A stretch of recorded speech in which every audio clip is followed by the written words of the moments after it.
छत्रपती शिवाजी महाराज की,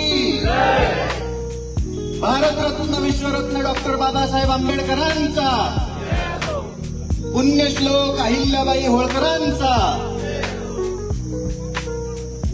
असू द्या, समोसा येतोय, चार्जिंग झाल्यावर परत अजून करावंच लागतं का? तुम्ही व्यवस्थेच्या विरुद्ध भांडताय.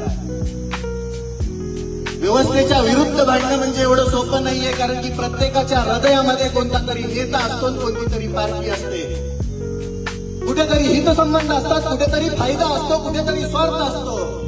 जेव्हा बोलतो त्यावेळेस हजारो उभे राहतात विरोधामध्ये, पण एक गोष्ट मात्र नक्की असते, तो म्हणजे बदल. परिवर्तन ही संसार का नियम आहे, हे आपण विसरता कामा नये आणि आम्ही म्हणून लढतोय.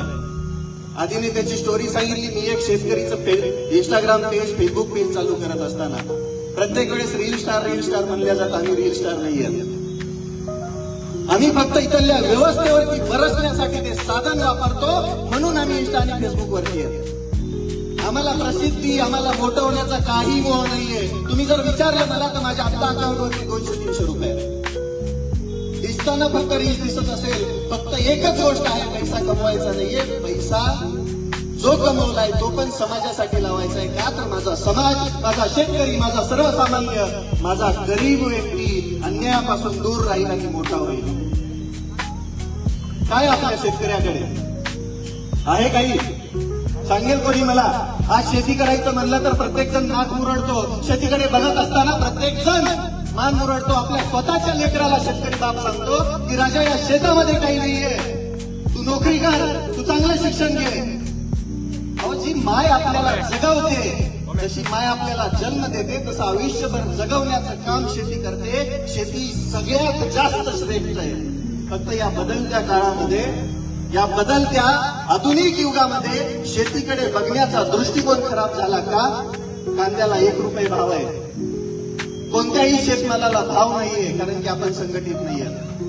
आपण जर संघटित राहिलो, आपण जर एकत्रित राहिलो, आपण जर ती वज्रमूठ बांधली, तर आपलं कोणीच काही वाकडं करू शकत नाही. पण आपल्याला ते करायचं नाहीये, कारण की आपल्या हृदयामध्ये कायमस्वरूपी कोणता तरी पक्ष आणि कोणता तरी नेता आहे. का? कारण की व्यवस्थेने आपल्याला तसं बनवलंय. विचार करा, तुम्ही शेतकऱ्याच्या लेकराला शिक्षण घेत असताना पण अडचणी येत. तुम्ही मोठं व्हायचंच नाहीये, तुम्ही मोठं व्हायचंच नाहीये. मग या व्यवस्थेला बदलायचं असेल तर राजांना पुढे यावं लागेल. या सातूर गावातून मी एक शेतकरी उभा राहिला, तसा प्रत्येक गावात, प्रत्येक घरामध्ये शेतकऱ्याचं पोरगं पुढे येऊन काहीतरी व्यवस्था बदलायला, इथल्या शेतकऱ्यांचं भविष्य बदलायला, स्वतःच्या घरची परिस्थिती बदलायला पुढे आलं पाहिजे. काही नाहीये, सगळीकडे लुटालूट चालू आहे, सगळीकडे खालूपासून ते वरपर्यंत. तुम्ही ग्रामपंचायत बघितली असेल माझ्या पेजवरती, आणि तुम्ही वरची व्यवस्था पण बघितली असेल. काल परवा बीडचा किस्सा तुम्हीच बघितलाच असेल. त्या महिलेच्या घरी गेल्यानंतर पोटात कालवलं दादा. 6x6ची खोली होती त्या म्हातारीची. किती? आणि त्या म्हातारीला फक्त कशासाठी अडवलं गेलं की रस्त्यावरती बसून भाजीपाला विकते. भाजीपाला कोणाचा आहे?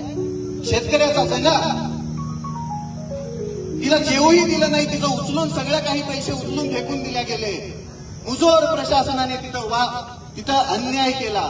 विशेष काय गोष्ट होते माहितीये? त्या महिलेवरती ती जबरदस्ती आणि तो बळजबरी करणारे जे काही कर्मचारी होते ते एकही कामावरती नव्हते. विचार करा तुम्ही, सक्तीच्या रजेवरती असणारी माणसं एका महिलेचं अतिक्रमण काढायला गेलं. पण हा संवेदनशील महाराष्ट्र आहे, सोशल मीडियाची ताकद आहे. आजकाल सोशल मीडियाकडे बघताना बऱ्यापैकी मनामध्ये हसू येत असेल, पण सोशल मीडियाशिवाय इथून पुढचं जग नाहीये. सोशल मीडियावरून बातमी उचलली, रात्री तो व्हिडिओ व्हायरल झाला. सकाळी मी रात्री 2 वाजता घरी पोहोचलेला असताना सकाळी उठल्या व्हिडिओ आला. कमेंट वाचायला गेलो तर त्यात एकच कमेंट होती, कौतुक नाही सांगते, इथं न्याय फक्त रविराज देऊ शकतो. मी म्हटलं, मी काय नेता आहे का, आमदार आहे का, खासदार आहे का, कोणत्या पक्षाचा पदाधिकारी आहे? नाही, इथून मागे केलेल्या चांगल्या कर्माचं फळ म्हणजे ते नाव होतं. तिथं पोहोचलो, परिस्थिती बघितली आणि तिथून पुढचा सगळा प्रवास तुम्ही बघितला. आज रोजी त्या महिलेला न्यायही भेटला, पोलिसांनी गुन्हाही दाखल करून घेतला, त्या कर्मचाऱ्यांचं निलंबनही झालं आणि त्याच सोबत त्या महिलेला आर्थिक मदत पण करणारे दानशूर पुढे आले. ही आहे सोशल मीडियाची ताकद.